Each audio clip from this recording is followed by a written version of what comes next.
në një moment saktuar, që të kam thënë që ndodhi një gjë që unë tentova që...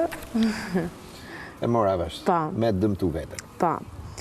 Dhe kam qënë vetëm në shtëpi, dhe më që kanë qënë vetëm çunat në gjumë.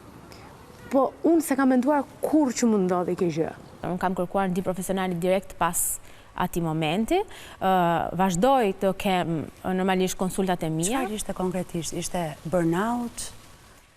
Ishin të gjitha bashk, dhe më thënë në gjithë kjo periudha ku ti do t'i tregosh gjithë botës që unë mund t'i bëj të gjitha, dhe ti si bën do të gjitha, sepse kur flasim për balans, problemi është që njerëzit perceptojnë balanca sikur balanca duhet ndodhi në të njëjtën kohë, ndërkohë që balanca ndodh gjatë gjithë jetës. Në një moment i jep diçkaje më shumë rëndësi, pastaj i jep diçkaje tjetër, dhe në atë moment unë duhet t'i jepja patjetër fëmijëve më shumë rëndësi se çdo gjë, sapo kishte lindur Gregu.